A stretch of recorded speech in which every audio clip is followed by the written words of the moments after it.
Well, Palash, what और नीम।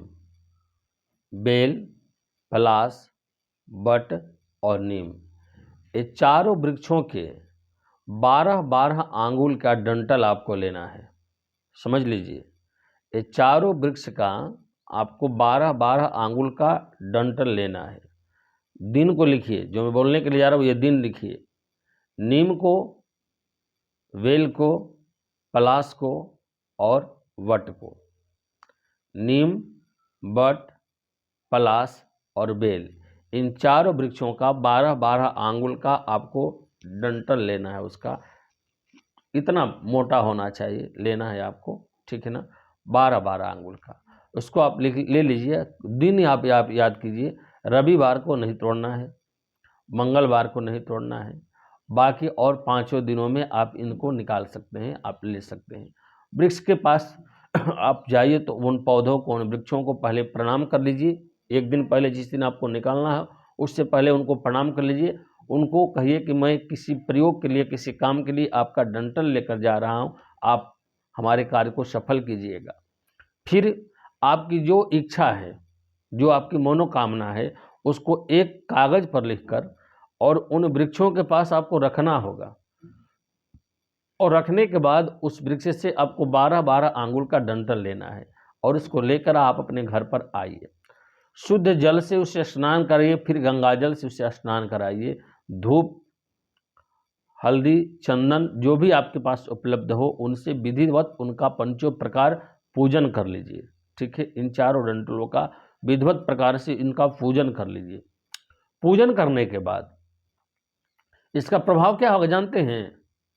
इसका इतना बड़ा प्रभाव होगा कि आपके घर को कोई भी भेद नहीं कर सकता है। आपका घर अभेद रहेगा और सुरक्षित रहेगा, इसमें कोई भी दुना नहीं।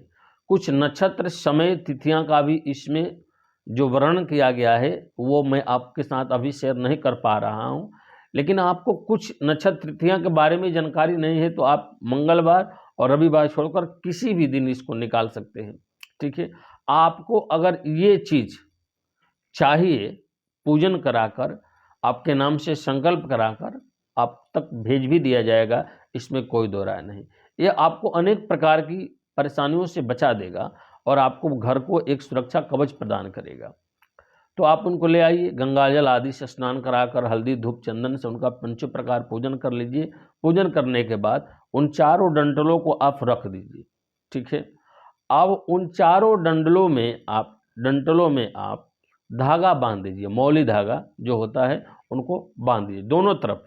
12 अंगुल का है, इधर भी उधर, दोनों साइड उसमें, इधर भी और इधर भी, दोनों तरफ उनको बांध दीजिए। और बांधने के बाद जो भी मंत्र आपको आता हो, जैसे मैं एक मंत्र आपको बता देता हूं, अगर ये मंत्र आप नहीं कर पा रहे हैं तो आपको जो भी मंत्र आता हो श्रद्धा से उन मंत्रों का 108 बार, 51 बार और 1100 बार, जितना हो सके आप जो इस मंत्र का उच्चारण कीजिए। अपने पास जल रखिएगा और उन जल को जब पूरा हो जाए माला आपका, तो उन पर आप उसका छिड़काव कर दीजिएगा। ठीक है, चारों जो डंठल आप लेकर आए हैं उन पर उसका छिड़काव कर दीजिए। छिड़काव करने के बाद कपूर का आरती कर लीजिए। आरती करने के बाद दोनों हाथ जोड़कर प्रार्थना कीजिए, प्रणाम कीजिए कि हे वनस्पति, मैं आपको अपने घर में स्थान देने के लिए जा रहा हूँ। एक नीम का जो डंठल आपने रखा है वो आपको किसी भी प्रकार की शत्रुओं से आपको रक्षा करेगा। जो बट का आप डंठल लेकर आए हैं, वो बट का जो डंठल है आपको मन मस्तिष्क को शुद्ध रखते के साथ किसी भी विषैले जंतु से आपकी सुरक्षा करेगा। जो बेल का आप डंठल लेकर आए हैं, वो बेल का जो डंठल है साक्षात भगवान श्री नारायण के पावनमयी कृपा से महालक्ष्मी की विशेष कृपा आपके ऊपर बरसेगी। और जो आप पलाश का डंठल लेकर आए हैं, वो पलाश का डंठल आपको कभी डिप्रेशन, तनाव, चिंता में नहीं जाने देगा। अब करना क्या होगा, इनको आप प्रणाम करके, इनसे मतलब अपने मन की मनोकामना, अपने भाव को कहकर, और इनको चारों को अपने घर के चारों दिशा में रख दीजिए। चारों दिशा में रख दीजिए। ऐसा नहीं कि अब आप लोग, बहुत सारे लोग कमेंट करके हमसे पूछिएगा कि कौन से डंठल को किस दिशा में रखना है। तो मैं ये कह रहा हूँ कि इसमें आपको उलझने की आवश्यकता नहीं है। आप किसी भी डंठल को किसी भी दिशा में रखें, इसमें कोई दिक्कत नहीं है। इसको आप रख दीजिए, पवित्रता मन में बनाकर इसको आप रख दीजिए। रखने के बाद जब भी आपको समय मिले, आपके घर में जो पूजन स्थान है वहाँ से अगर आप धूप दीप का पूजन कर रहे हैं तो थोड़ा इनके पास भी आप जाकर दिखा दीजिएगा। इसका प्रभाव देखिएगा, आपके जीवन में इतना महत्वपूर्ण होगा और ऐसा होगा कि पहले की अपेक्षा आपके घर में तरक्की भी आएगी, प्रगति भी आएगी, शांति भी आएगी और शत्रु भी आपसे दूर रहेंगे। ये चारों डंठल का प्रयोग आप कर सकते हैं। अगर आप अपने जीवन में इन चारों वृक्षों को लगाते हैं तो इसका हजारों गुना पुण्य फल आपको मिलेगा। ठीक है, किसी भी तरह की जानकारी और परामर्श के लिए आप डिस्क्रिप्शन बॉक्स में जो मेरा नंबर सामने जो दिया गया है, आप वहां जाकर मुझसे संपर्क कर सकते हैं।